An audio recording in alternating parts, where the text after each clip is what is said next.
মক্কার জমিনের মধ্যে অন্যতম একজন কাফের নাম ছিল উকবা বিন আবি মুআইত। এই উকবা বিন আবি মুআইত মক্কার জমিনের মধ্যে অন্যতম একজন কাফের ছিল, কিন্তু তার একটা ভালো গুণ ছিল, তিনি ব্যবসা করতেন আর ব্যবসার লভ্যাংশ টাকাটারে তিনি দুইটা ভাগে ভাগ করতেন। এক ভাগ দিয়া মক্কার জমিনের ভালো মানুষদেরকে দাওয়াত করে খাওয়াইতেন, আর এক ভাগ দিয়া তিনি তার পরিবার চালাইতেন। একটা ভাগ পরিবারের জন্য রেখে অপর একটি ভাগ নিয়ে একবার বসে আছেন মক্কার জমিনে কাকে দাওয়াত করা যায়।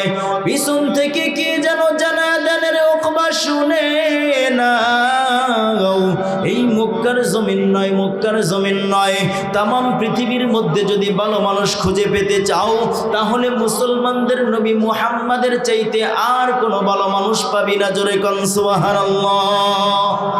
এই উকবা বিন আবি মুআইত এবার টাকার একটা অংশ নিয়ে আমার নবীর বাড়িতে চলে গেলেন, গিয়া বলতেছেন, ও পয়গম্বর, আমি আপনাকে আমার বাড়িতে খাবারের দাওয়াত দিতে চাই।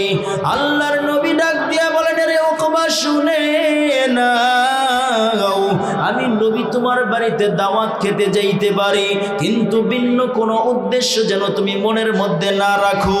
এবার উকবা বিন আবি মুআইত ডেকে বলতেছেন, পয়গম্বর, ভিন্ন কোনো উদ্দেশ্য নিয়ে আমি আপনি নবীর বাড়িতে আসি নাই, আমি শুধু আপনাকে খাওয়ানোর জন্য এসেছি। আল্লাহর নবীকে জানায়া দিলেন, পয়গম্বর, আমি মক্কার জমিনের বড় একজন কাফের হতে পারি, কিন্তু আমার একটা ভালো গুণ আছে, লভ্যাংশ টাকাটারে দুইটা ভাগে ভাগ করে এক ভাগ দিয়ে আমি আমার পরিবার চালাই, আর একটা ভাগ দিয়ে আমি মক্কার জমিনের ভালো মানুষদেরকে দাওয়াত করে খাওয়াই। সেই একটা অংশ থেকে আমি আপনাকে দাওয়াত করে আমার বাড়িতে খাওয়াইতে চাই। আল্লাহর নবী সাল্লাল্লাহু আলাইহি ওয়াসাল্লাম তখন হাদিস বর্ণনা করলেন, আফশুস সালাম ওয়া আত'ইমুত তাআম ওয়াসিলুল আরহাম ওয়াসাল্লু বিল-লাইলি ওয়ান-নাসু নিআম ফালতাদখুলুল জান্নাতা বিস-সালাম। আল্লাহর নবী বলেন, চারটা গুণ যেই মানুষের মধ্যে থাকবে, ওই চার গুণের একটা গুণের নাম হলো যে মানুষদেরকে খাওয়াবে। এই গুণগুলা যেই ব্যক্তির মধ্যে থাকবে, কিয়ামতের ময়দানে আল্লাহ তাআলা তাদেরকে নিরাপদে জান্নাতের মেহমান বানায়া দিবেন। নবী আমার হাদিস বর্ণনা করে উকবাকে জানা দিলেন, উকবা, ঠিক আছে, যাও, আমি নবী তোমার বাড়িতে দাওয়াত খাওয়ার জন্য চলে যাব। এবার যখন দাওয়াতের সময় চলে আসলো, আল্লাহর হাবিব সাল্লাল্লাহু আলাইহি ওয়াসাল্লাম উকবা বিন আবি মুআইতের বাড়ির মধ্যে চলে গেলেন। আমার নবীর সামনে খাবার চলে আসলো। নবী আমার খাবার হাতের মধ্যে নিয়ে উকবা বিন আবি মুআইতকে ডেকে পাঠালেন, রে উকবা, আমি নবী তোমার দাওয়াতটা গ্রহণ করে নিলাম, তোমার বাড়ির মধ্যেই আমি নবী চলে আসলাম। আমি নবীর হাতের মধ্যে লোকমা আছে, খানা খাবো, কিন্তু আমি খানা খাওয়ার আগে তোমাকে একটা দাওয়াত দিতে চাই। নবী আমার এই হাদিস দ্বারা দুনিয়ার সমস্ত মানুষদেরকে শিক্ষা দিয়া দিলেন, জানায়া দিলেন, ও দুনিয়ার ইমাম সাহেবেরা ভালো করে শুনে নাও, ও দুনিয়ার মানুষেরা তোমরা ভালো করে শুনে নাও, বেঈমান তোমাকে দাওয়াত দিবে, ঘুষখোর তোমাকে দাওয়াত দিবে, সুদখোর তোমাকে দাওয়াত দিবে, বেনামাজি তোমাকে দাওয়াত দিবে, তুমি তার বাড়িতে দাওয়াত খাইতে যাও, কোনো অসুবিধা নাই, কিন্তু দাওয়াত খাওয়ার আগে তাকেও তুমি একটা দাওয়াত দাও। তার হাতটা ধরে সুন্দর করে বলো, ভাই, আপনি আমাকে দাওয়াত করেছেন, আমি আপনার দাওয়াতে হাজির হয়ে গেলাম। প্রত্যেক দিন মসজিদ থেকে 5 বার করে আজান হয়, আপনি যদি আল্লাহ পাক রব্বুল আলামিনের দাওয়াতটা গ্রহণ করে মসজিদে যান, আমার আল্লাহ তাআলাও আপনার প্রতি খুশি হয়ে যাবে। কথা বলেন ঠিক কি না? আল্লাহর নবী যেন শিখায় দিতে চান, ও দুনিয়ার মানুষেরা, তুমি যদি কোনো বাড়িতে দাওয়াত খাইতে যাও, তাকেও তুমি একটা দাওয়াত দিয়ে আসো। এবার আমার নবী উকবা বিন আবি মুআইতকে ডেকে বললেন, এরে উকবা, আমি নবী তোমার বাড়িতে দাওয়াত খাবো, কিন্তু আমি তোমাকে একটা দাওয়াত দিতে চাই, তুমি কি আমার দাওয়াতটা রাখবানি? উকবা বিন আবি মুআইত বলেন, ও পয়গম্বর, একটা নয়, আপনি যদি আজকে 1000টা কথা বলেন, একটা কথাও জমিনে ফেলবো না। আমার নবী ডাক দিয়া বলেন, রে উকবা শুনে না, আমি নবী হাজারটা কথা বলবো না, আমি নবী একটা মাত্র কথা বলবো, যেই একটা কথা হাজার কথার চাইতে দামি। জোরে কোন সুবহানাল্লাহ। আমার নবী এবার উকবা বিন আবি মুআইদকে বললেন, উকবা রে, তুমি যদি এক আল্লাহর উপরে ঈমান আনয়ন করে কালিমাটা পড়ে নাও, তাহলে আমি নবী তোমার বাড়িতে খাবার খাবো, অন্যথায় খাবো না।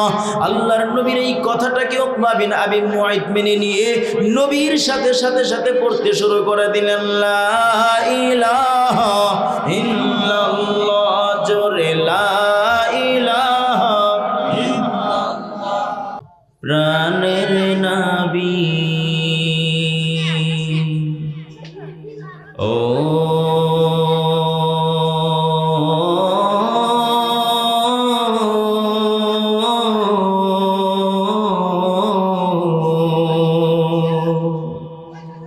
প্রাণের নবী শুয়ে আছেন সোনার মদিনা, বছর ঘুরে বছর এলো যাওয়া হলো না। প্রাণের নবী শুয়ে আছেন সোনার মদিনা, বছর ঘুরে বছর এলো যাওয়া হলো না। ও নবী তোমার প্রেমে দিওয়ানা, ও নবী তোমায় ছাড়া বুঝে না পরাণ। আমি যত দিন বাঁচব ধারায় গাইব তোমার গান, আমি যত দিন বাঁচব ধারায় গাইব তোমার গান। সুবহানাল্লাহ বলেন। মনের কথা কারে বলি, দেখার মানুষ নাই, কেমন করে যাব আমি সোনার মদিনায়। ও মনের কথা কারে বলি, বুঝার মানুষ নাই, কেমন করে যাব আমি সোনার মদিনায়। আমি বড় অসহায় করি কামনা, দু চোখে আমার হাসি ওই মদিনা। আমি বড় অসহায় করি কামনা, দু চোখে আমার হাসি ওই মদিনা। ও নবী তোমার প্রেমে দিওয়ানা, ও নবী তোমায় ছাড়া বুঝে না পরাণ। আমি যত দিন বাঁচব ধারায় গাইব তোমার গান, আমি যত দিন বাঁচব ধারায় গাইব তোমার গান। সুবহানাল্লাহ বলেন। ওই নবীর গান শুনতে খারাপ লাগে নাকি ভালো লাগে?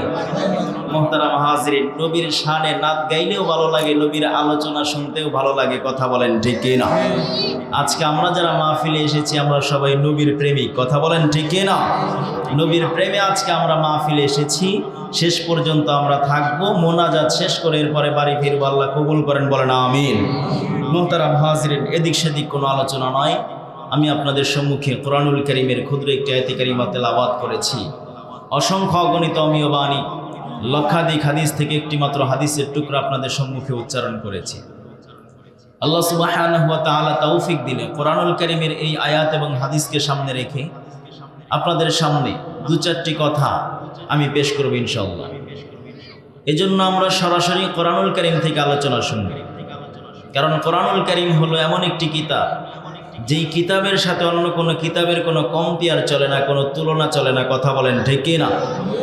এবং এই কোরআন এমন একটি কিতাব যেই কিতাব কখনো পুরাতনও হয় না, কদিমও হয় না। এমন নয় যে কোরআনের আলোচনা আজ থেকে ১৫০০ বছর আগে চলেছে, এখন চলবে না, এখন ডিজিটাল যুগ, এখন কোরআন চলে না, এটা বলার কোনো সুযোগ নাই। কারণ কোরআন আগে যেমন নতুন ছিল এখনও নতুন আছে, কিয়ামত পর্যন্ত কোরআন নতুনই থাকবে। মানুষের বিধান, মানুষের তন্ত্র মন্ত্র একবার পাল্টিবে, আবার আর একটা নতুন আসবে, কিন্তু আল্লাহর কোরআন একই থাকবে। এই একই কিতাব দিয়ে কিয়ামত পর্যন্ত রাষ্ট্র পরিচালনা করা সম্ভব। কখনোই রাষ্ট্রের মধ্যে কোরআন দিয়া পরিচালনা করলে সেই রাষ্ট্রের কখনো অবনতি হবে না, উন্নতি হতেই থাকবে। কথা বলেন ঠিক কি না? এই কথা আমার নয়, বিজ্ঞান নিজেই বলেছে। বিজ্ঞান নিজেই আমাদেরকে বলতেছে যে এটি এমন একটি কিতাব যেই কিতাব কখনোই পুরাতন হয় না। কোরআন সবসময় নতুন থাকে। There is no contradiction between the holy book Quran and science. বিজ্ঞান বলছে এই কোরআন কখনোই পুরাতন হয় না এবং কোরআনের সাথে বিজ্ঞানের কোনো দ্বন্দ্ব নেই, বরং বিজ্ঞান যত উন্নত আর বিকশিত হচ্ছে মানুষগুলি ততই কোরআনকে বুঝতে শুরু করেছে। জোরে কণ্ঠে কে না? বিজ্ঞান উন্নত হওয়ার কারণে মানুষ কোরআনকে বুঝতে শুরু করেছে। আপনি খেয়াল করে দেখেন 1856 সালের আগে পৃথিবীর কোনো মানুষ ফিঙ্গারপ্রিন্টের তথ্য জানে নাই। ব্রিটিশ বিজ্ঞানী উইলিয়াম ভার্সেস 1856 সালে মানুষকে এই ফিঙ্গারপ্রিন্টের তথ্য জানিয়েছে। ব্রিটিশ বিজ্ঞানী যখন এই ফিঙ্গারপ্রিন্টের তথ্য আবিষ্কার করে কোরআনের সামনে নিয়ে গেল, তার কিছু বক্তারা কোরআনকে ব্যাকডেটেড বলে গালি দিল। কোরআন পুরাতন হয়ে গিয়েছে, ফিঙ্গারপ্রিন্টের কথা কোরআনুল কারীমের মধ্যে নাই। যখন কোরআনের সাথে কম্পেয়ার করা হলো, এবার কোরআন খুলে দেখে সূরাতুল কিয়ামার 3 এবং 4 নম্বর আয়াতে আল্লাহ তাআলা ১৫০০ বছর আগেই ফিঙ্গারপ্রিন্টের তথ্য তুলে দিয়েছেন। জোরে কোন সুবহানাল্লাহ। আল্লাহ বলছেন আয়াহসাবুল ইনসানু আল্লান নাজমা ইযামা বালা কাদিরিনা আলা আন নুসাউবিয়া বানানা। কোরআন বলছে, ও দুনিয়ার মানুষেরা শুনে নাও, তোমরা যারা ফিঙ্গারপ্রিন্টের তথ্য জানার পরে কোরআনকে ব্যাকডেটেড বলে গালি দিয়েছো, তোমাদেরকে আমি জানাই দিচ্ছি কিয়ামতের ময়দানে আমি আল্লাহ শুধুমাত্র মানুষদেরকে উঠাইতেই সক্ষম হব না। কিয়ামতের ময়দানে আমি আল্লাহ প্রত্যেকটা মানুষের ফিঙ্গারপ্রিন্ট পর্যন্ত উঠাইতে সক্ষম। জোরে কোন সুবহানাল্লাহ। আল্লাহ বলছেন কিয়ামতের ময়দানে আমি আল্লাহ শুধুমাত্র মানুষকে উঠাতেই সক্ষম নয়, বরং প্রত্যেকটা মানুষের ফিঙ্গারপ্রিন্ট পর্যন্ত আমি আল্লাহ কিয়ামতের ময়দানে উঠাইতে সক্ষম। সুবহানাল্লাহ। শুধু তাই নয়, এই কোরআন যে সর্বশ্রেষ্ঠ কিতাব, বিজ্ঞানের ভাষাতে আমরা প্রমাণ পেয়ে যাই। বিজ্ঞান গবেষণা করেই বের করেছে। তাদের গবেষণার দিকে তাকালে আমরা বুঝতে পারি যে এই কোরআনের চাইতে শ্রেষ্ঠ কিতাব পৃথিবীতে আর নাই। কোরআন এটি সর্বশ্রেষ্ঠ হওয়ার পিছনে অন্যতম একটি কারণ হলো Quran is a book that is a most read in this world. কোরআন এটি এমন একটি কিতাব যেই কিতাবের তেলাওয়াত পৃথিবীর অন্য সকল কিতাবের চাইতে বেশি করা হয়েছে। জোরে কোন সুবহানাল্লাহ। বিজ্ঞান গবেষণা করেছে ইউনাইটেড স্টেট অফ আমেরিকার দিকে যদি আপনি তাকান তাহলে দেখবেন সেখানে এখন সকাল হয়। বিজ্ঞান আরলিপতি বার্ষিপতি ঘূর্ণায়মানের ক্ষেত্রে গবেষণা করে জানিয়েছে পৃথিবীর এক জায়গা থেকে অপর জায়গায় টাইমের ব্যবধান রয়েছে, সময়ের ব্যবধান রয়েছে। আর পৃথিবীর প্রত্যেকটা রাষ্ট্রেই যেহেতু কোনো না কোনো জায়গায় মুসলিম রয়েছে, সময়ের ব্যবধানের কারণে এক এক জায়গায় এক এক সময় আজান হচ্ছে, আর মুসলিম সমাজ তখন মসজিদে নামাজের জন্য ছুটে যাচ্ছে। নামাজে গিয়ে তারা আল্লাহর কোরআন দিয়ে নামাজ আদায় করছে। এভাবেই বিজ্ঞান আমাদেরকে বুঝতে সহজ করেছে পৃথিবীর কোনো না কোনো জায়গায় প্রত্যেকটা মিনিটে প্রত্যেকটা সেকেন্ডে কোরআনের তেলাওয়াত জারি রয়েছে। জোরে কোন সুবহানাল্লাহ। এজন্যই বলেছেন Quran is a book that is a most read in this world. কোরআন এটি এমন একটি কিতাব যেই কিতাবের তেলাওয়াত পৃথিবীর অন্য সকল কিতাবের চাইতে বেশি করা হয়েছে। সুবহানাল্লাহ বলেন। সবচাইতে মজার ব্যাপার হলো কোরআন এটি এমন একটি কিতাব যেই কিতাব যে ব্যক্তি পড়ে সেই ব্যক্তি যেমন শান্তি অনুভব করে, সওয়াব পায়, নেকি পায়। যেই ব্যক্তি এই কোরআনের তেলাওয়াত শোনে আল্লাহ তাআলা ওই ব্যক্তির আমল নামায়ও নেকি দান করেন এবং ওই ব্যক্তির অন্তরেও শান্তি পৌঁছায় দেন। জোরে কোন সুবহানাল্লাহ। মুহতারাম হাজিরিন, কোরআন এটি এমন একটি কিতাব যেই কিতাবের পৃথিবীর মধ্যে অন্য সমস্ত কিতাবের মধ্যে সবচাইতে শ্রেষ্ঠ করা হয়েছে। শুধু তাই নয়, এই কিতাবের জন্য, এই কিতাবের বিধানকে পৃথিবীর মধ্যে প্রতিষ্ঠিত করার জন্য যুগে যুগে হাজারো লাখো তাওহীদি জনতা জীবন দিয়েছে, রক্ত দিয়েছে, ইজ্জত দিয়েছে।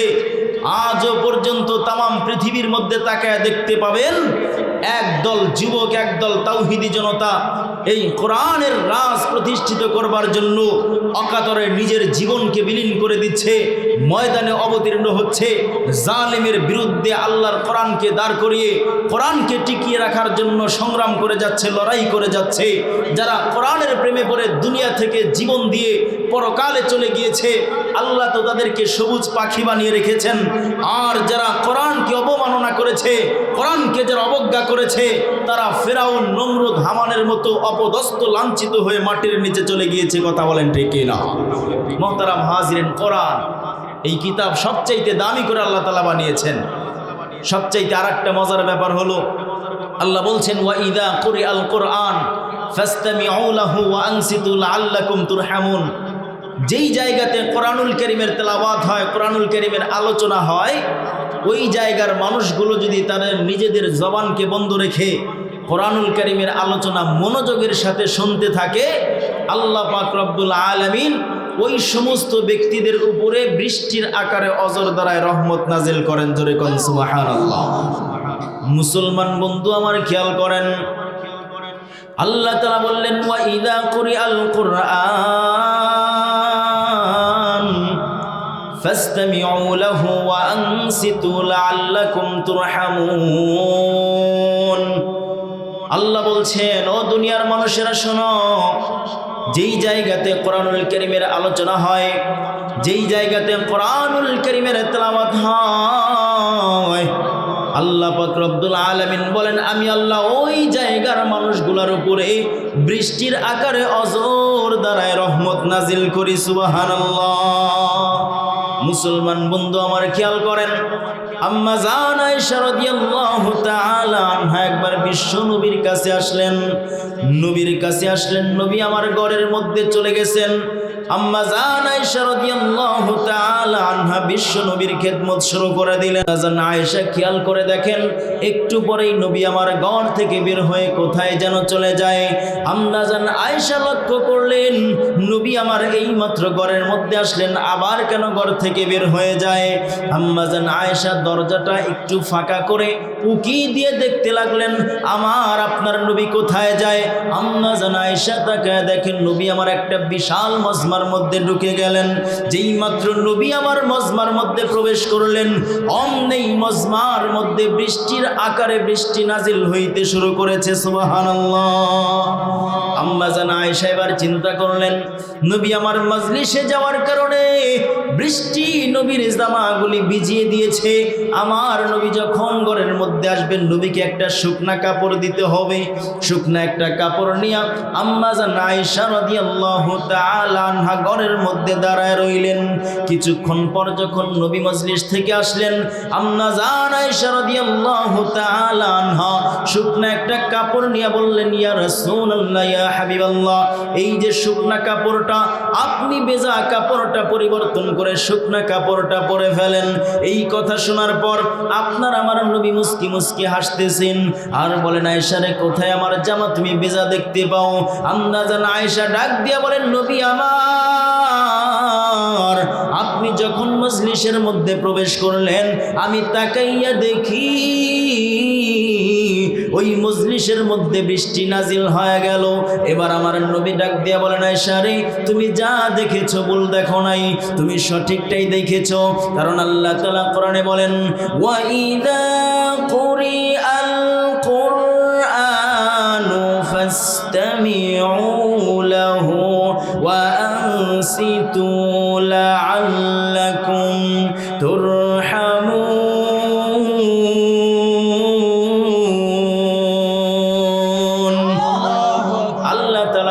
দুনিয়ার জমিনের মধ্যে যেই জায়গাতে কোরআনুল কারীমের আলোচনা হয়, ওই জায়গাতে আল্লাহ পাক রব্বুল আলামিন বৃষ্টির আকারে অজর দ্বারায় রহমত নাজিল করেন। সুবহানাল্লাহ।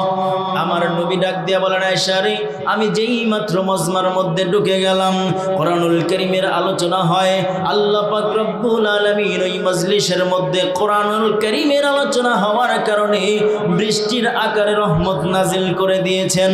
ও আয়েশা, আল্লাহ তাআলা তোমাকে সেই চোখ দান করেছেন।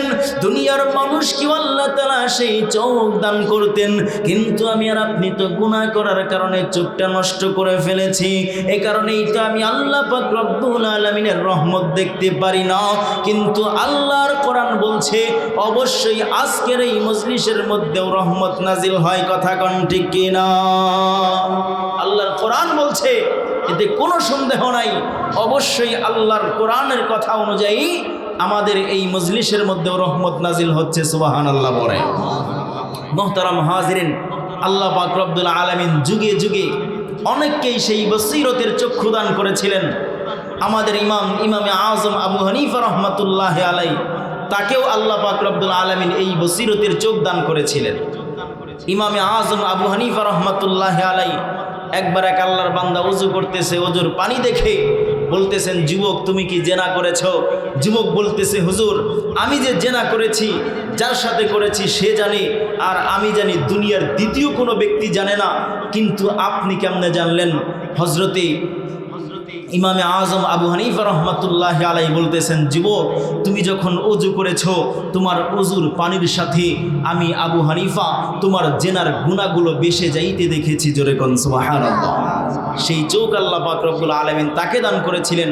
ওমর ফারুক রাদিয়াল্লাহু তাআলা আনহু 250 মাইল দূরে কাফেলা যুদ্ধ করে ওমর ফারুক রাদিয়াল্লাহু তাআলা আনহু মদিনার জমিন থেকে সেই যুদ্ধ নিজের চোখে দেখতে পান। সুবহানাল্লাহ বলেন।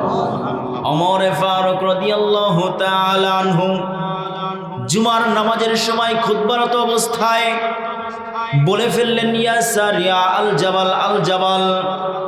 সারিয়াকে সতর্ক করতেছে, পাহাড়ের আড়ালে শত্রু, পাহাড়ের আড়ালে শত্রু, তোমরা সতর্ক হয়ে যাও।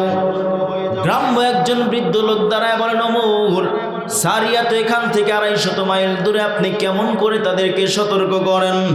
আমিরুল মুমিনিন হযরতে ওমর ফারুক রাদিয়াল্লাহু তাআলা আনহু বলেন, যদিও সারিয়া আমার থেকে 250 মাইল দূরে, কিন্তু আমি তো নিজের চোখে সারিয়াকে দেখতেছি আর সতর্ক করতেছি। সুবহানাল্লাহ বলেন। এই কথা যখন মদিনার জমিনের মধ্যে ছড়ায় গেল, বিশেষ করে ইহুদিরা চিন্তা করলো এই সুযোগেই ওমরকে বাতিল প্রমাণিত করতে হবে। ওই কাফেলা মদিনার জমিনে চলে আসার আগেই ইহুদিরা সাথে মুনাফিকরা মদিনার জমিন থেকে বের হয়ে গেল। যেই মাত্র কাফেলা মদিনার জমিনের মধ্যে ঢুকবে, অমনি কাফেলাকে জিজ্ঞাসা করতেছেন, ও কাফেলার মানুষেরা শোনো, অমুক দিন জুমার নামাজের খুতবার টাইমে ওমর যে তোমাদেরকে সতর্ক করতেছিল তোমরা কি শুনেছিল? এবার কাফেলার আমির ডাক দিয়া বলতেছেন, ভাই শোনো, ওমর যে আমাদেরকে জুমার নামাজের খুতবার টাইমে সতর্ক করেছিল, আমি একা শুধু শুনি নাই, একা শুনি নাই, আমার যত সাথী ছিল প্রত্যেকের কানের কাছে যেন ওমর মুখ লাগিয়ে বলতেছিল। জোরে কোন সুবহানাল্লাহ। সেই বসিরতের চোখ আল্লাহ পাক রব্বুল আলামিন সাহাবায়ে কিরাম রাদিয়াল্লাহু তাআলা আনহুদেরকে দান করেছিলেন। আমাদের ইমামে আজম আবু হানিফা রহমাতুল্লাহ আলাইহিকে আল্লাহ দান করেছিলেন। মুহতারাম হাজিরিন, আজও যদি আমরা তাদের মতো আল্লাহ বিরু হতে পারি, চোখের যদি হেফাজত করতে পারি, আল্লাহ পাক রব্বুল আলামিন আমাদেরকেও সেই চোখ দান করবেন। আমরাও গুনাহ দেখতে পাবো, আমরাও আল্লাহ পাক রব্বুল আলামিন যে রহমত নাজিল করেন সেই রহমত দেখতে পাবো। কিন্তু গুনাহ করার কারণে আজকে আমরা সেই চোখের নজরকে হারিয়ে ফেলেছি। আজকে নজর খারাপ থাকার কারণে সেই শক্তি আমরা হারিয়ে ফেলেছি। মুসলমান বন্ধু আমার প্যারা হাবিব বলেন, ও দুনিয়ার মানুষেরা, যদি দুনিয়ার জমিনের মধ্যে আল্লাহকে পাইতে চাও, যদি তোমরা আল্লাহর খাঁটি প্রেমিক হয়ে দুনিয়া থেকে বিদায় নিয়ে কবর পর্যন্ত যাইতে চাও, যদি সেই বসিরতের চোখ তোমরা অর্জন করতে চাও, তাহলে দুনিয়ার জমিনের মধ্যে যারা সেই চোখ অর্জন করেছে তাদের সাথী হতে হবে, অথবা যারা সেই চোখ অর্জন করনেওয়ালা ব্যক্তিদেরকে অনুসরণ করে তাদের তোমরা অনুসরণকারী হয়ে যাও। যদি তাদের অনুসরণকারী হয়ে যাইতে পারো, সেই বসিরতের চোখ আল্লাহ তোমাকেও দান করতে পারে। আল্লাহর হাবিব সাল্লাল্লাহু আলাইহি ওয়াসাল্লাম বললেন, ও দুনিয়ার মানুষেরা, কাদের সাথে চললে তোমাদের সেই চোখ অর্জন হওয়া সম্ভব? নবী আমার হাদিস বর্ণনা করলেন, 3টা গুণওয়ালা মানুষকে যদি বন্ধু বানায় নিতে পারো, তাহলে আল্লাহ পাক রব্বুল আলামিন তোমাদেরকেও বসিরতের চক্ষু দান করতে পারে। 3টা গুণওয়ালা মানুষকে যদি যদি বন্ধু বানায় নিতে পারো, আল্লাহ পাক রব্বুল আলামিন তোমাকে দুনিয়ার জিন্দেগি সফলতায় ভরিয়ে দিবে এবং পরকালেও আল্লাহর তৈরি জান্নাতের মেহমান। জোরে কোন সুবহানাল্লাহ। এক নাম্বার, আমার নবী দুনিয়ার সমস্ত মানুষদেরকে জানায়া দিলেন, মান যাক্কারাকুম বিল্লাহি রুয়াতাহু। এক নাম্বার গুণের নাম হলো যেই ব্যক্তির চেহারার দিকে তাকাইলে আসমানের রব জমিনের রব আল্লাহর কথা স্মরণ হয়। ও মুসলমান, কাদের চেহারার দিকে তাকাইলে আসমানের রব জমিনের রব আল্লাহর কথা স্মরণ হয়? যেই ব্যক্তির মাথার মধ্যে টুপি আছে, গালের মধ্যে দাড়ি আছে, লম্বা জামা পরনে আছে, পকেটের মধ্যে মেসওয়াক ঢুকানো, তাসবিহ ঢুকানো আছে, এমন ব্যক্তির চেহারার দিকে তাকাইলেই আসমানের রব জমিনের রব আল্লাহর কথা স্মরণ হয়। কথা বলেন ঠিক কিনা? আমার নবী বললেন, এক নাম্বার গুণের নাম মান যাক্কারাকুম বিল্লাহি রুয়াতাহু। যেই ব্যক্তির চেহারার দিকে তাকাইলে আসমানের রব জমিনের রব আল্লাহর কথা স্মরণ হয়। দুই নাম্বার, ওয়া মান যাদা ফি ইলমিকুম মানতিকুহু। যেই ব্যক্তির সাথে চলার কারণে ইলমের মধ্যে বরকত হয়, যেই ব্যক্তির সাথে চলার কারণে ইলম এবং কোরআন হাদিসের জ্ঞান অর্জন হয়, এমন ব্যক্তিকে বন্ধু বানায় নিতে পারলে দুনিয়াতেও শান্তি এবং সফলতা আসবে, পরকালেও আল্লাহর তৈরি জান্নাতের মেহমান। সুবহানাল্লাহ। নবী বলেন তিন নাম্বার, ওয়া মান যাক্কারাকুম বিল আখিরাতি আমালুহু। এমন ব্যক্তি যেই ব্যক্তির আমল কাজকর্ম দেখলে আখিরাতের কথা স্মরণ হয়, যেই ব্যক্তির কাজকর্ম চলাফেরা ওঠা বসা দেখলে কিয়ামত দিবসের কথা স্মরণ হয়, এমন তিনটা গুণওয়ালা ব্যক্তিকে যদি বন্ধু বানায় নিতে পারো, আমার নবী বললেন দুনিয়াতেও শান্তি এবং সফলতা আসবে, পরকালেও আল্লাহর তৈরি জান্নাতের মেহমান। সুবহানাল্লাহ। মুসলমান বন্ধু আমার, পয়গম্বর বলেন পক্ষান্তরে যদি তোমরা এই তিন গুণের বাইরে যদি কাউকে বন্ধু বানাও, তাহলে তোমার জীবনটা দুনিয়াতেই নরক হয়ে যাবে, পরকালেও আসামি হতে হবে আল্লাহর আদালতের। নবীর জামানার একটা ঘটনা আমি আপনাদের সম্মুখে যে আয়াতে কারিমা তেলাওয়াত করেছি, আয়াতের শানে নুজুলে মুফাসসিরিনে কেরামগণ একটি ঘটনা এনেছেন। নবীজি সাল্লাল্লাহু আলাইহি ওয়াসাল্লামের প্রাথমিক যুগে যখন নবী আমার মক্কাতুল মুকাররমায় দ্বীন প্রচারের কাজ করতেছেন, মক্কার জমিনের মধ্যে অন্যতম একজন কাফের নাম ছিল উকবা বিন আবি মুআইদ। এই উকবা বিন আবি মুআইদ মক্কার জমিনের মধ্যে অন্যতম একজন কাফের ছিল, কিন্তু তার একটা ভালো গুণ ছিল, তিনি ব্যবসা করতেন আর ব্যবসার লভ্যাংশ টাকাটারে তিনি দুইটা ভাগে ভাগ করতেন। এক ভাগ দিয়া মক্কার জমিনের ভালো মানুষদেরকে দাওয়াত করে খাওয়াইতেন, আর এক ভাগ দিয়া তিনি তার পরিবার চালাইতেন। একটা ভাগ পরিবারের জন্য রেখে অপর একটি ভাগ নিয়ে একবার বসে আছেন মক্কার জমিনে কাকে দাওয়াত করা যায়। পিছন থেকে কে যেন জানা দেন, রে উকবা শুনে না, এই মক্কার জমিন নয়, মক্কার জমিন নয়, তামাম পৃথিবীর মধ্যে যদি ভালো মানুষ খুঁজে পেতে চাও, তাহলে মুসলমানদের নবী মুহাম্মাদের চাইতে আর কোনো ভালো মানুষ পাবি না। জোরে কোন সুবহানাল্লাহ। এই উকবা বিন আবি মুআইদ এবার টাকার একটা অংশ নিয়ে আমার নবীর বাড়িতে চলে গেলেন, গিয়া বলতেছেন, ও পয়গম্বর, আমি আপনাকে আমার বাড়িতে খাবারের দাওয়াত দিতে চাই। আল্লাহর নবী ডাক দিয়া বলেন, রে উকবা শুনে না, আমি নবী তোমার বাড়িতে দাওয়াত খেতে যাইতে পারি, কিন্তু ভিন্ন কোনো উদ্দেশ্য যেন তুমি মনের মধ্যে না রাখো। এবার উকবা বিন আবি মুআইদ ডেকে বলতেছেন, পয়গম্বর, ভিন্ন কোনো উদ্দেশ্য নিয়ে আমি আপনি নবীর বাড়িতে আসি নাই, আমি শুধু আপনাকে খাওয়ানোর জন্য এসেছি। আল্লাহর নবীকে জানায়া দিলেন, পয়গম্বর, আমি মক্কার জমিনের বড় একজন কাফের হতে পারি, কিন্তু আমার একটা ভালো গুণ আছে, লভ্যাংশ টাকাটারে দুইটা ভাগে ভাগ করে এক ভাগ দিয়ে আমি আমার পরিবার চালাই, আর একটা ভাগ দিয়ে আমি মক্কার জমিনের ভালো মানুষদেরকে দাওয়াত করে খাওয়াই। সেই একটা অংশ থেকে আমি আপনাকে দাওয়াত করে আমার বাড়িতে খাওয়াইতে চাই। আল্লাহর নবী সাল্লাল্লাহু আলাইহি ওয়াসাল্লাম তখন হাদিস বর্ণনা করলেন, আফশুস সালাম ওয়া আত'ইমুত তাআম ওয়াসিলুল আরহাম। ওয়াসাল্লু বিল্লাইলি ওয়ান নাসু নিআম ফালতাদখুলুল জান্নাতা বিসসালাম। আল্লাহর নবী বলেন, চারটা গুণ যেই মানুষের মধ্যে থাকবে, ওই চার গুণের একটা গুণের নাম হলো যে মানুষদেরকে খাওয়াবে। এই গুণগুলা যেই ব্যক্তির মধ্যে থাকবে, কিয়ামতের ময়দানে আল্লাহ তাআলা তাদেরকে নিরাপদে জান্নাতের মেহমান বানায়া দিবেন। নবী আমার হাদিস বর্ণনা করে উকবাকে জানা দিলেন, উকবা ঠিক আছে যাও, আমি নবী তোমার বাড়িতে দাওয়াত খাওয়ার জন্য চলে যাব।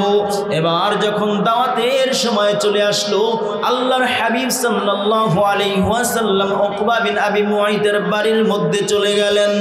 আমার নবীর সামনে খাবার চলে আসলো। নবী আমার খাবার হাতের মধ্যে নিয়ে উকবা বিন আবি মুআইতকে ডেকে পাঠালেন, রে উকবা, আমি নবী তোমার দাওয়াতটা গ্রহণ করে নিলাম। তোমার বাড়ির মধ্যেই আমি নবী চলে আসলাম। আমি নবীর হাতের মধ্যে লোকমা আছে, খানা খাবো, কিন্তু আমি খানা খাওয়ার আগে তোমাকে একটা দাওয়াত দিতে চাই। নবী আমার এই হাদিস দ্বারা দুনিয়ার সমস্ত মানুষদেরকে শিক্ষা দিয়া দিলেন, জানায়া দিলেন, ও দুনিয়ার ইমাম সাহেবেরা ভালো করে শুনে নাও, ও দুনিয়ার মানুষেরা তোমরা ভালো করে শুনে নাও। বেঈমান তোমাকে দাওয়াত দিবে, ঘুষখোর তোমাকে দাওয়াত দিবে, সুদখোর তোমাকে দাওয়াত দিবে, বেনামাজি তোমাকে দাওয়াত দিবে। তুমি তার বাড়িতে দাওয়াত খাইতে যাও, কোনো অসুবিধা নাই, কিন্তু দাওয়াত খাওয়ার আগে তাকেও তুমি একটা দাওয়াত দাও। তার হাতটা ধরে সুন্দর করে বলো, ভাই আপনি আমাকে দাওয়াত করেছেন, আমি আপনার দাওয়াতে হাজির হয়ে গেলাম। প্রত্যেক দিন মসজিদ থেকে 5 বার করে আজান হয়। আপনি যদি আল্লাহ পাক রব্বুল আলামিনের দাওয়াতটা গ্রহণ করে মসজিদে যান, আমার আল্লাহ তাআলাও আপনার প্রতি খুশি হয়ে যাবে। কথা বলেন ঠিক কি না? আল্লাহর নবী যেন শিখায় দিতে চান, ও দুনিয়ার মানুষেরা, তুমি যদি কোনো বাড়িতে দাওয়াত খাইতে যাও, তাকেও তুমি একটা দাওয়াত দিয়ে আসো। এবার আমার নবী উকবা বিন আবি মুআইতকে ডেকে বললেন, এরে উকবা, আমি নবী তোমার বাড়িতে দাওয়াত খাবো, কিন্তু আমি তোমাকে একটা দাওয়াত দিতে চাই, তুমি কি আমার দাওয়াতটা রাখবানি? উকবা বিন আবি মুআইত বলেন, ও পয়গম্বর, একটা নয়, আপনি যদি আজকে 1000টা কথা বলেন, একটা কথাও জমিনে ফেলবো না। আমার নবী ডাক দিয়া বলেন, রে উকবা, শুনে না, আমি নবী 1000টা কথা বলবো না, আমি নবী একটা মাত্র কথা বলবো, যেই একটা কথা 1000 কথার চাইতে দামি। জোরে কোন সুবহানাল্লাহ। আমার নবী এবার উকবা বিন আবি মুআইতকে বললেন, উকবা রে, তুমি যদি এক আল্লাহর উপরে ঈমান আনয়ন করে কালিমাটা পড়ে নাও, তাহলে আমি নবী তোমার বাড়িতে খাবার খাবো, অন্যথায় খাবো না। আল্লাহর নবীর এই কথাটাকে উকবা বিন আবি মুআইত মেনে নিয়ে নবীর সাথে সাথে পড়তে শুরু করে দিলেন, লা ইলাহা ইল্লাল্লাহ। জোরে লা ইলাহা ইল্লাল্লাহ, লা ইলাহা ইল্লাল্লাহ, লা ইলাহা ইল্লাল্লাহ। যার দিলে আছে আল্লাহর ভয়, আল্লাহ আল্লাহ সব সময় বলেন, যার দিলে আছে আল্লাহর ভয়, আল্লাহ আল্লাহ সব সময়। আহার নিদ্রা ভালো লাগে না, দুনিয়াদারি ভালো লাগে না, ভালো লাগে শুধু ইল্লাল্লাহ, লা ইলাহা ইল্লাল্লাহ, লা ইলাহা ইল্লাল্লাহ, লা ইলাহা ইল্লাল্লাহ, লা ইলাহা ইল্লাল্লাহ, মুহাম্মাদুর রাসূলুল্লাহ। মুসলমান বন্ধু আমার ভালো করে শোনেন।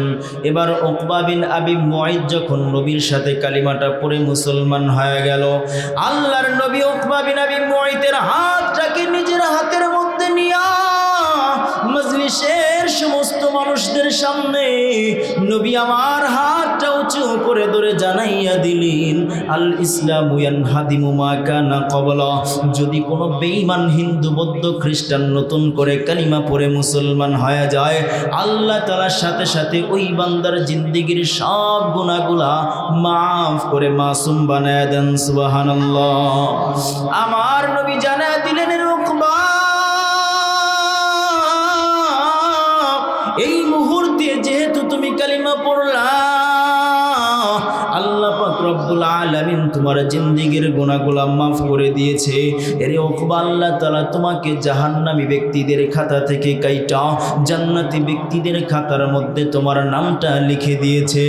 ও মুসলমান, নবী আমার যখন উকবা বিন আবি মুআইদকে কালিমা পড়ানোর পর বাড়ির মধ্যে চলে গেছেন, কিছুক্ষণ পরে এই সংবাদটা যখন উকবা বিন আবি মুআইতের বাল্যকালের খেলার সাথী বন্ধু সহচর আবু জাহাল, আবু লাহাব, উতবা, সাইবার কানের মধ্যে চলে গেল, বিশেষ করে উমাইয়া ইবনে খালফের কানের মধ্যে যখন সংবাদটা চলে গেল, উমাইয়া ইবনে খালফ এসে বলতেছে, রে উকবা,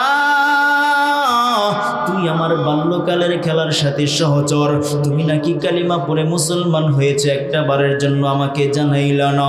এরে উকবা, তুমি কালিমা পড়ে মুসলমান হইবা, আমি তোমার বন্ধু, কেন জানাইলা না? এরে উকবা, এই কালিমা তুমি রাখতে পারবা না।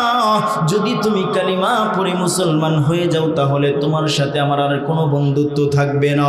এবার উকবা বিন আবি মুআইদ খারাপ বন্ধুর চক্রান্তে পড়ে সে বলতে লাগলো, আমি তো আসলেও সঠিক কালিমাটা পড়ি নাই, আমি তো আসলেও মুসলমান হওয়ার জন্য কালিমা পড়ি নাই, আমি মুহাম্মদ নবীকে খাওয়ানোর কালিমা পড়েছি, পলিটিক্সের কালিমা পড়েছি। জোরে কন্না আউযুবিল্লাহ। মুসলমান বন্ধু আমার, এবার উকবা বিন আবি মুআইদ যখন এই কথাটা জানাইলেন, এবার এই কথা শোনার পরে উমাইয়া ইবনে খাল বলতেছেন, এরে উকবা, আমি তোমার মুখের কথা বিশ্বাস করি না, বিশ্বাস করি না। বলে, কি করলে বিশ্বাস হবে?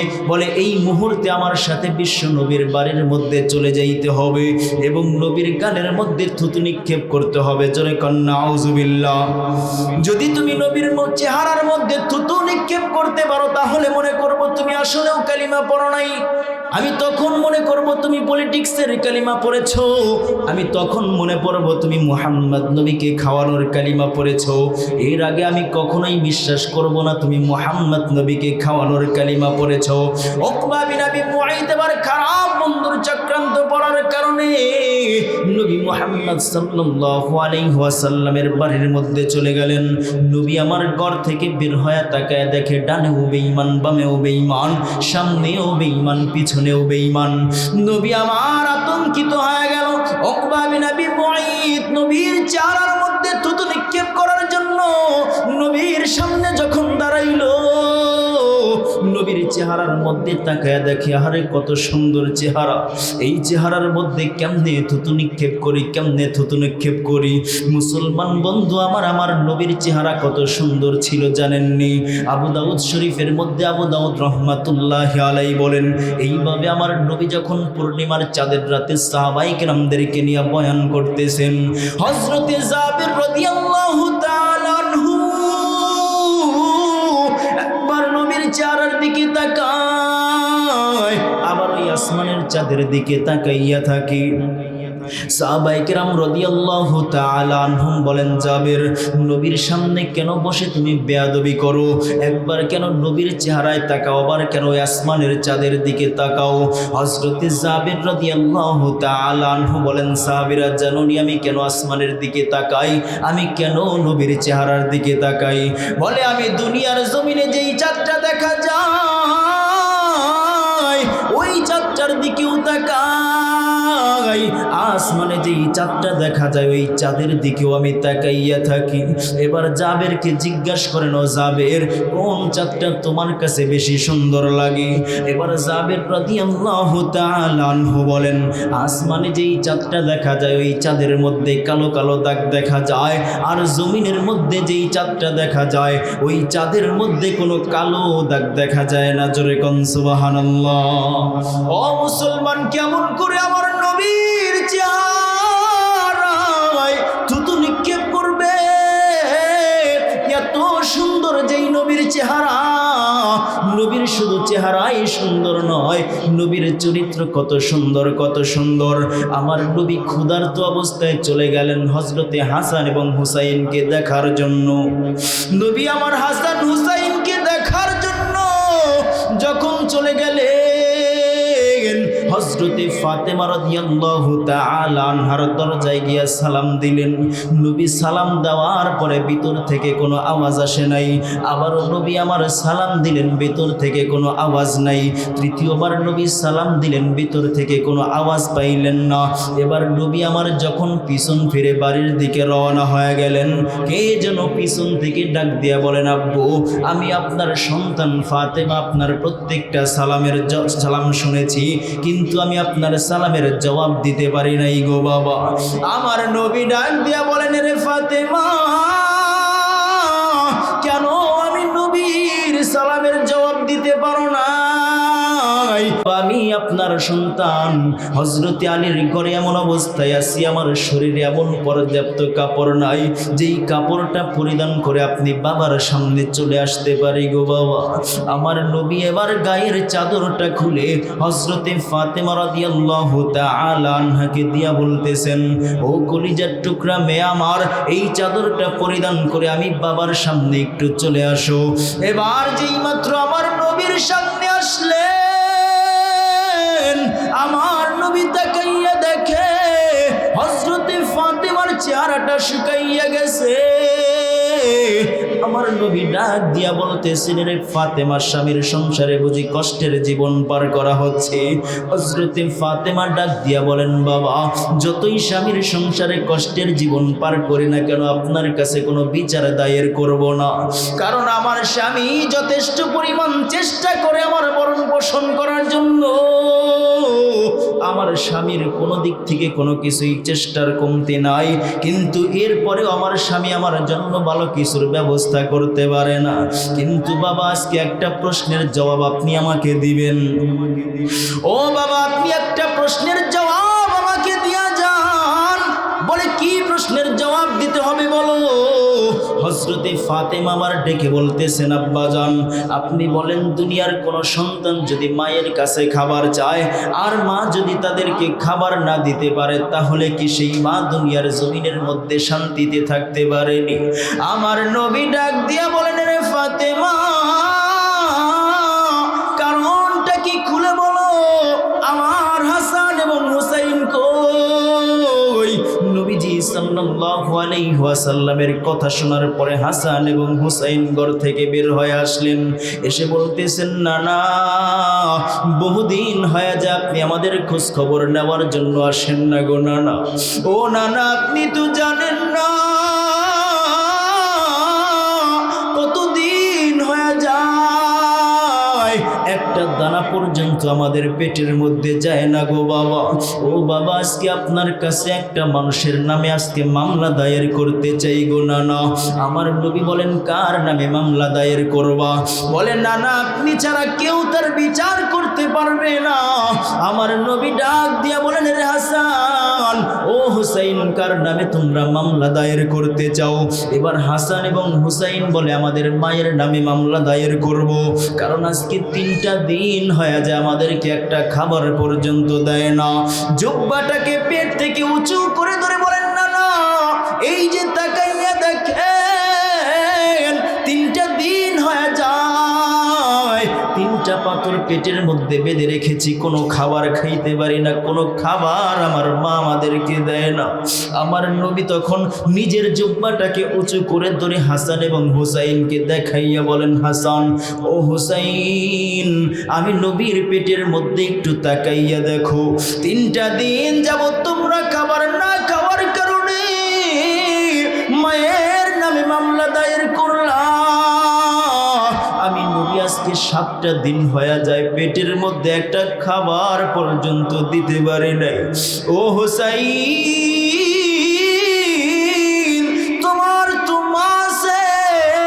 তোমার মায়ের নামে তুমি মামলা দায়ের করলা,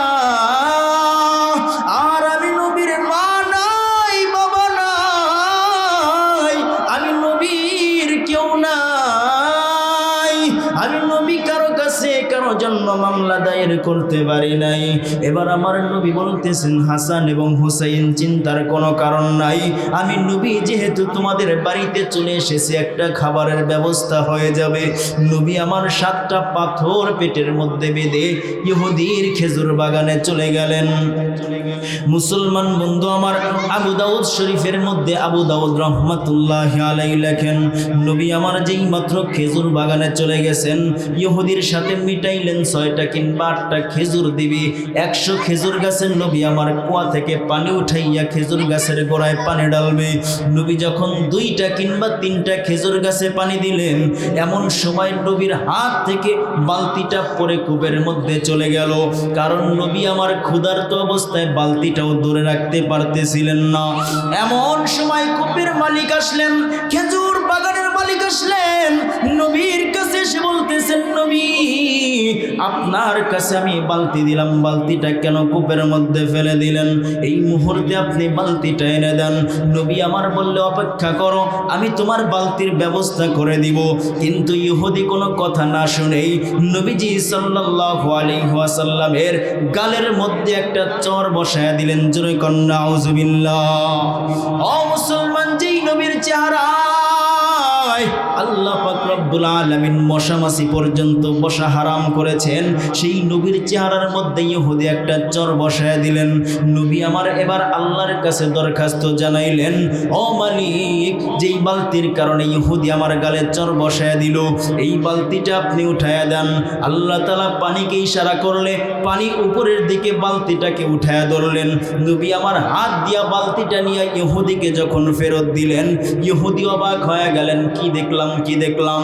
এই ইহুদি বাড়িতে যাওয়ার পর তার স্ত্রীর সাথে এই ঘটনাটা শেয়ার করার পরে স্ত্রী জানাইয়া দিল, আপনি তো সাধারণ কোনো মানুষের গালের মধ্যে চর দেন নাই, যাকে আপনি চর দিয়েছেন তিনি হলেন সর্বশেষ নবী মুহাম্মদ সাল্লাল্লাহু আলাইহি ওয়াসাল্লাম। জোরে কোন সুবহানাল্লাহ। এবার ইহুদি তার কাটা হাত, সে রাগের মাথায় যেই হাত দিয়া নবীকে চর দিয়েছে, সেই হাতটা একটা দানিয়া কেটে ফেললো।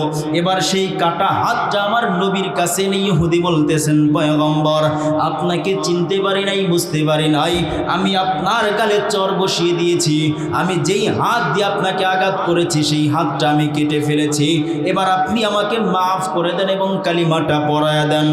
আমার নবী ইহুদিকে মাফ করে দিলেন, কালিমা পড়ায়া দিলেন।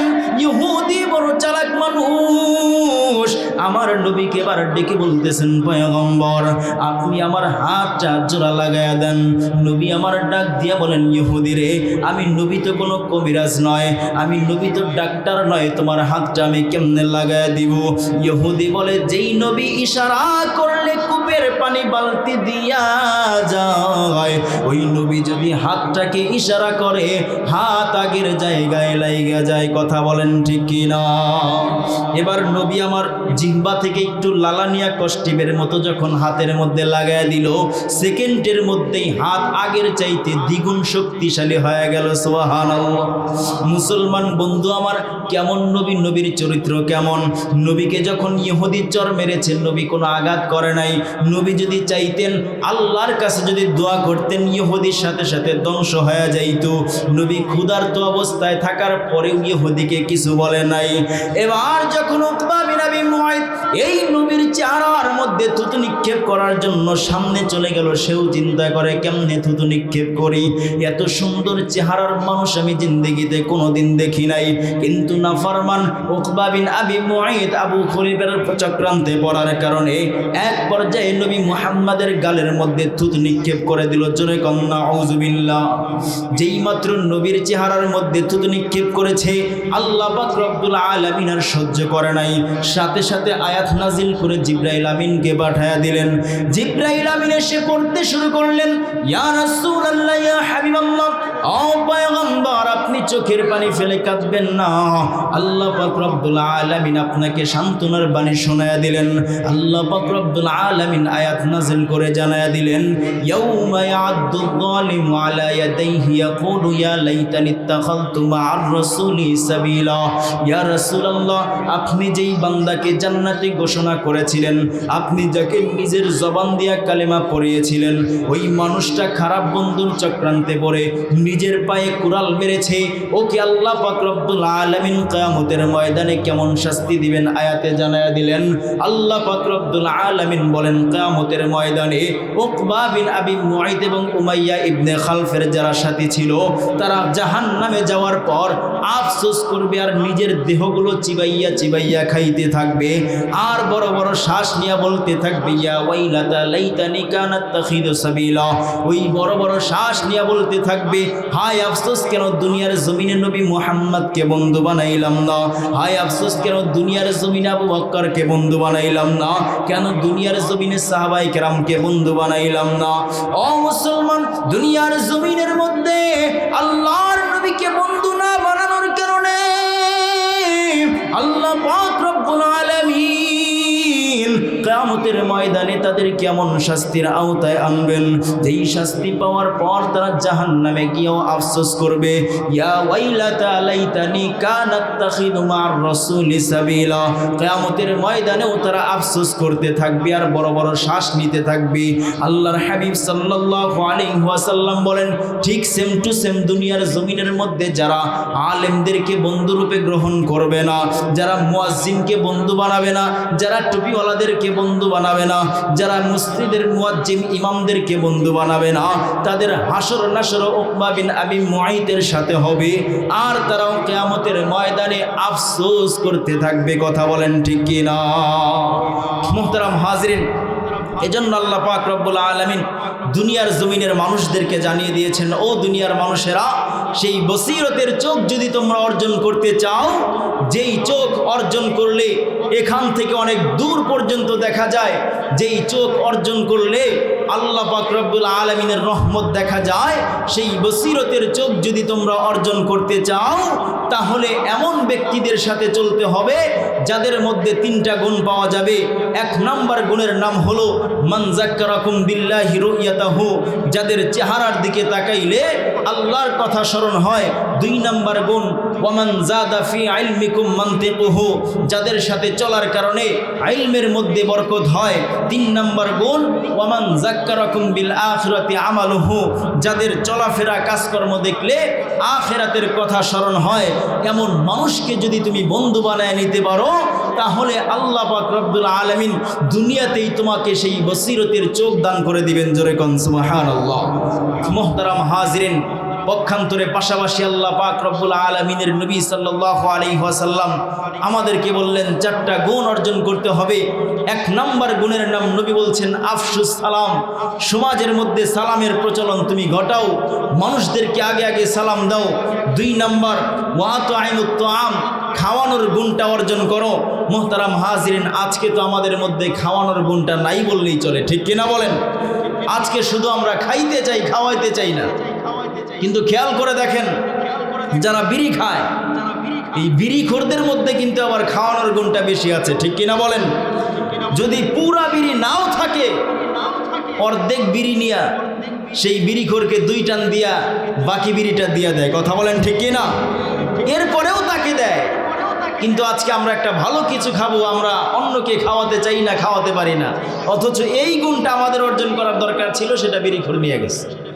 মুহতারাম হাজিরিন, বিড়ি খাওয়াইলে কিন্তু আপনি আবার নিরাপদে জান্নাতে যাইতে পারবেন না। এমন কিছু খাওয়াইতে হবে যেটা খেলে শক্তি হয়, সেই শক্তি দিয়ে আল্লাহর ইবাদত বন্দেগী করতে পারে। এমন কিছু যদি কাউকে খাওয়াইতে পারেন, তাহলে সেই খাওয়ানোর গুণটার কারণে আল্লাহর হাবিব বলেন ফালতাদখুলুল জান্নাতা বিসসালাম, কিয়ামতের ময়দানে আল্লাহ নিরাপদে জান্নাতের মেহমান বানিয়ে দিবেন। জোরে কোন সুবহানাল্লাহ। মুহতারাম হাজিরিন, তিন নাম্বার গুণ আল্লাহর নবী সাল্লাল্লাহু আলাইহি ওয়াসাল্লাম বলেন ওয়াসিলুল আরহাম, আত্মীয়তার সম্পর্ক মজবুত রাখতে হবে, গভীর রাখতে হবে। আত্মীয় বাড়িতে যাতায়াত করতে হবে, তাদের সাথে সুসম্পর্ক রাখতে হবে। যদি কোনো ব্যক্তি আত্মীয় বাড়িতে যাতায়াত করে, তাদের সাথে সুসম্পর্ক রাখে, তাদের সাথে সম্পর্ক দৃঢ় করে, আল্লাহ পাক রব্বুল আলামিন স্বয়ং নিজে খুশি হয়ে যান এবং খুশি হয়ে ওই ব্যক্তিদেরকেও কিয়ামতের ময়দানে নিরাপদে জান্নাতে যাওয়ার ঘোষণা দান করেন। জোরে কোন সুবহানাল্লাহ। আর 4 নাম্বার সর্বশেষ সেটা হলো যখন রাতের আধার হয়ে যায়, অন্ধকার হয়ে যায়, ওয়াসাল্লু বিল্লাইলি ওয়ান নাসু নিয়াম, যখন মানুষগুলো ঘুমে চলে যায়, সেই সময়ে আল্লাহ সুবহানাহু ওয়া তাআলার জন্য জায়নামাজ বিছিয়ে ওযু করে 2 রাকাত নামাজ আদায় করা।